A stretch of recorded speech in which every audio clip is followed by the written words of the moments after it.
నమస్తే. ప్రస్తుతం మనతో పాటు సీనియర్ జర్నలిస్ట్ జగదేవ్ ఉన్నారు. ఆయనతో మాట్లాడదాం. నమస్తే సార్. నమస్తే అండి. సార్, ఈ ఆగస్టు 9కి మురారి మూవీ రిలీజ్ ఉంది. దీని సందర్భంగా కృష్ణవంశీకి ఒక ట్వీట్ పెట్టారు. అంటే మళ్ళీ మహేష్తో ఎప్పుడు చేయబోతున్నారు అని చెప్పేసి. అయితే ఆయన రిప్లై ఒకటి ఇచ్చారు. అంటే ఆయన ఇప్పుడు నాతో ఎక్కడ చేయగలరు, అంటే ఆయనతో నేను ఇప్పుడు ఎక్కడ చేయగలను, ఆయన నేషనల్ స్టార్ అని చెప్పేసి అన్నారు. అంటే ఎందుకు, అంటే ఇప్పుడు నిజంగానే అఫ్ కోర్స్ ఆయన హాలీవుడ్ ఫిగర్ అనుకోండి, కానీ మీరేమంటారు? కృష్ణవంశీ గారు సరే ఇప్పుడు మహేష్ బాబు ఈ రేంజ్కి వచ్చారు కాబట్టి చెప్తున్నాడు అనుకోలేదు. ఆయన ముందు నుంచి అలాగే చెప్తున్నాడు. మహేష్ బాబు 4వ సినిమా అనుకుంటా మురారి. అంతవరకు రాజ్ కుమారుడు, రాఘవేంద్ర గారి సినిమా అంటే 6 పాటలు 6 ఫైట్లు, కుర్రోడికి కత్తి ఫైట్ వచ్చు, కర్ర ఫైట్ వచ్చు, హార్స్ డ్రైవింగ్ వచ్చు, అన్నీ వచ్చి అన్నట్టు చూపిస్తాడు ఆయన. సో ఆయన హ్యాండ్ మంచిది కాబట్టి సరే రాఘవేంద్ర గారిది ఫస్ట్ సినిమా. రెండో సినిమాకే యువరాజు కూడా మరి మహేష్ బాబునో లేదంటే రెండో సినిమాకే తండ్రి క్యారెక్టర్ ఏంటి అన్నట్టు కొంతమంది విమర్శించారు, కానీ అది కూడా బాగానే ఆడింది. వైవిఎస్ చౌదరి గారు డైరెక్టర్. మూడో సినిమా వంశీ, బి గోపాల్ గారు అనుకుంటా, అది పోయింది. 4వది మురారికి వచ్చేసరికి అసలు ఫస్ట్ ఏంటిది, ఏదో కథ స్టోరీ చెప్పాడే. ఇది ఎక్కడో మన ఉత్తర భారతదేశంలో ఒక కుటుంబానికి చెందిన కథని ఇక్కడ ఇలా తీశారే. వాళ్ళు పూర్వీకులు చేసిన పాప ఫలము జన్మలకి వెంటాడుతుంది అన్నట్టు దాన్ని పెట్టి కమర్షియల్ ఎలిమెంట్స్తో 9 పాటలు మురారిలో నాకు తెలుసు కదా. మణిశర్మ గారి మ్యూజిక్ సూపర్, అన్నీ సూపర్. మణిశర్మ గారు అంటే నాకు చాలా ఇష్టం. అయితే అప్పటి వరకు ఉన్న మహేష్ బాబు వేరు, మురారి నుంచి ఉన్న మహేష్ బాబు వేరు. బా ఏముంది అబ్బా, కృష్ణవంశీ ఆయనలో పిండేసాడరా, ఆయన టాలెంట్ అంటే తీసాడరా అన్నారు.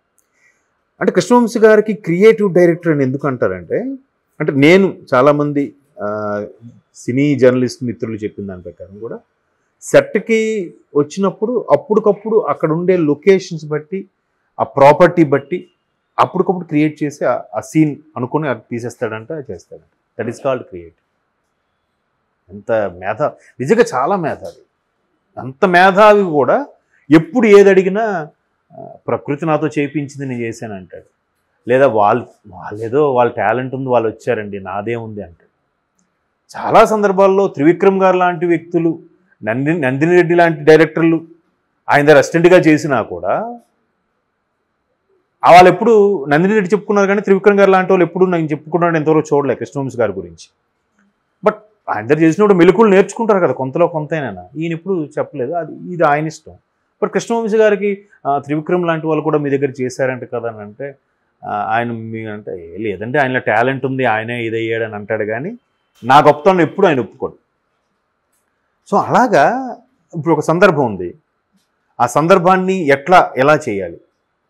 త్రివిక్రమ్ గారు కూడా చాలా సందర్భాలు ఏం చెప్పారు, 1/2 శతాబ్దపు అజ్ఞానాన్ని స్వతంత్రం అందామా అని ఒక్క లైను నన్ను ఎంతో ఆలోచింపజేసింది. అది సీతారామ శాస్త్రి గారు నిజంగా సూపరు అని చెప్పి ఆయన గురించి మాట్లాడాలంటే ఒక స్థాయి ఉండాలి, ఏదో చెప్పాడు ఈయన. చూసి పాకెట్లో చేతులు పెట్టుకుని వెళ్ళిపోయాను అన్నట్టుగా కూడా మనం చాలా ట్రోల్స్ అవుతుంటాయి. సరే ఆ సందర్భము అటువంటి పదవి పడిందంటే ఎవరి సినిమా అది? కెప్టెన్ ఆఫ్ ది షిప్ ఎవరు? కృష్ణవంశీ గారు కదా. మరి ఈ గురించి ఎప్పుడు ఆయన సందర్భం చెప్పలేదే. సరే అది ఆయన ఇష్టం. ఇక్కడ కృష్ణవంశీ గారు ఎప్పుడు అడిగినా ఇలా చెప్తుంటారు. ఈ కూడా మహేష్ బాబు ఎక్స్ట్రాడినరీ యాక్టర్ అండి. ఇప్పుడు కదా, ఆయన మురారి టైం నుంచి కూడా అలాగే చెప్తున్నాడు. ఆయన ఇప్పటికైనా సూపర్ స్టార్ అవుతాడు.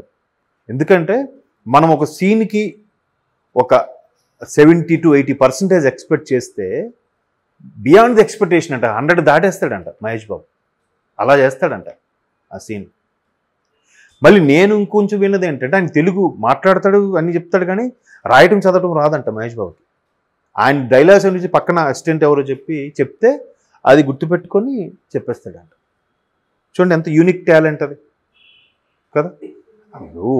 అరే కృష్ణ గారు బ్యాక్గ్రౌండ్ ఉంది, అందం ఉంది, అందం ఒకటే కాదు, నెపోటిజం కాదు, అక్కడ టాలెంట్. 50 ఏళ్ళ వయసులో కూడా చిన్న కుర్రోడ్లాగా చిక్కితే పాలు కారితే అన్నట్టుగా ఉంటాడు ఆయన. అండ్ మొదటి నుంచి కూడా మహేష్ బాబు ఎక్స్ట్రాడినరీ టాలెంట్. మనం ఎంత అనుకోని సెట్లోకి, నేను జనరల్గా ఆయన ఇంకోటి కూడా చెప్తాడు కృష్ణవంశీ, సెట్లోకి వెళ్ళే ముందు పొద్దున్న లేచి నుంచి ఇవాళ ఈ సీన్ తెద్దాం, ఇలా తెద్దాం, ఒక అదే అనుకుంటుంటాడట. ఇంకా ఓకే, అక్కడికి వెళ్ళాక ఒకవేళ ప్రాపర్టీస్ కానీ సెట్ సిచ్యువేషన్ కానీ మారితే నెక్స్ట్ పేజ్ ఏదో నెక్స్ట్ డేదో ఏదో తీసేసి మొత్తానికి వేస్ట్ అవ్వకుండా చేసేస్తాడు. That is called creativity. So అట్లా మైండ్లో ఉన్నప్పుడు ఎవరో గుడ్ మార్నింగ్ సార్ అని చెప్పినా కూడా ఈయనకి నచ్చదు, ఈయన తిరిగి చెప్పడు. ఎందుకంటే ఇది అంతేనా వర్మగారి శిష్యుడు కదా, వర్మగారిని ఎప్పుడు బాస్, ఆర్జీవిని ఎప్పుడు బాస్ అంటే.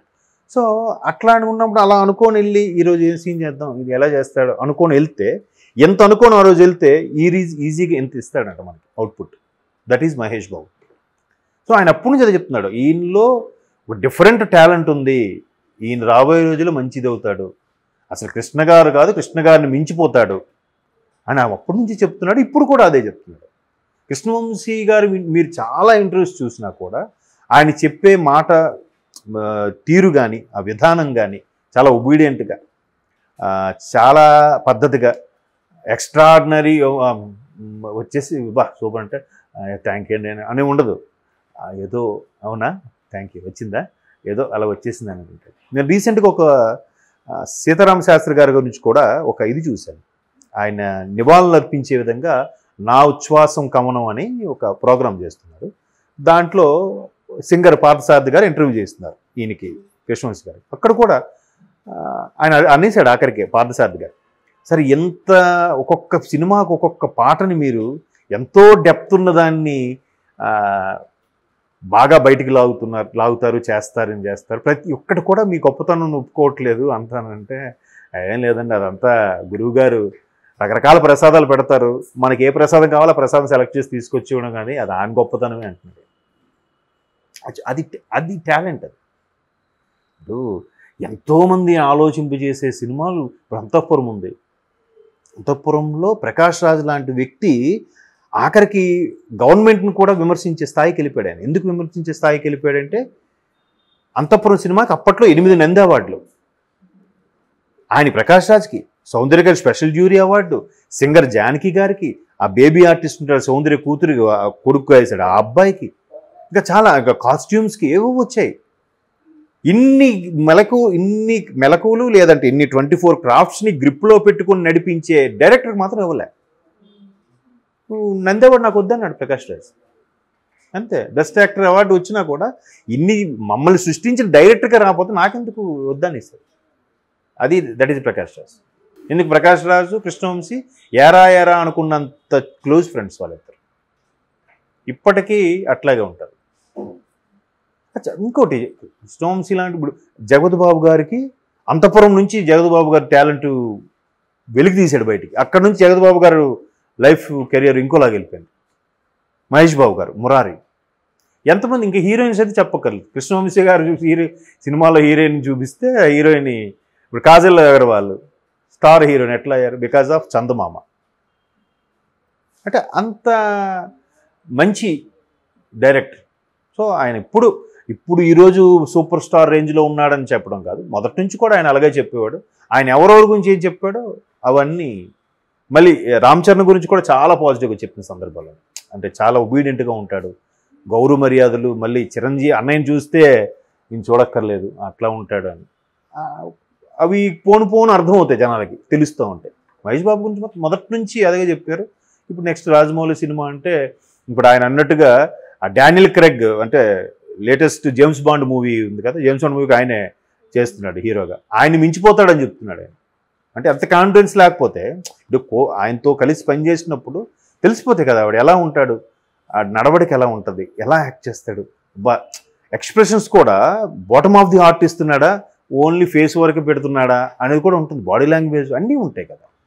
సో అట్లాగా కృష్ణవంశీతో చేస్తే చాలా వరకు విండేస్తాడంట. అది కూడా అంటే బాగా రాకపోతే బాబు మోర్ చేద్దాం ఇంకోటి చేద్దాం అంటాడు. ఎందుకంటే అంతఃపురంలో కూడా ప్రకాష్ రాజ్ గారు ఒక సీన్లో కూతుర్ని చంపేస్తాడు అక్కడ, కూతురు భర్తని, అల్లుడిని. ఆ అల్లుడిని చంపిన తీసుకొచ్చి వీళ్ళు చంపుతారు.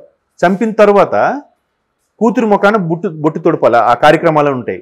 అక్కడ ఒక సీన్ ఉంటుంది అన్నమాట, ముందు చూపితాడు నవ్వి ఏదో సంథింగ్ ఏడుపుతోని. అదైతే ఇంచుమించు 16-17 టేకులు చేశాడు ఓన్లీ ప్రకాష్ రాజుకి కూడా. అది ప్రకాష్ రాజు కూడా ఒక సందర్భంలో చెప్పారు. అంటే అలాంటి ఎగ్జాక్ట్ అవుట్పుట్ చిరంజీవి గారు కూడా చెప్పారు కదా, నేను చేయలేనేమో ఇప్పుడు నాలాంటి ఇంత ఇమేజ్ వచ్చి చేస్తే అయ్యో ఇది బాగా చేయలేకపోతుంటే నాకే డ్యామేజ్ నీతో నేను చేయనంటే నవ్వేశాడు. అన్నయ్య మీరు అలాగ అనొద్దు అన్నయ్య అని ఒక ఏదో ఆడియో ఫంక్షన్లో. సో అట్లాగా ఈ అటువంటి డైరెక్టర్ కూడా అరే నేను ఎంత అనుకుంటే ఆడు ఎంత ఇస్తున్నాడు అని అప్పుడే చెప్పాడంటే ఇప్పుడు ఇంకా ఓవర్ ఏ పీరియడ్ ఎంత పరిణితితో యాక్ట్ చేస్తారు. So Mahesh Babu super star image ఉన్న వ్యక్తే, ఆ టాలెంట్ ఉన్న పర్సనే. Okay sir, thank you.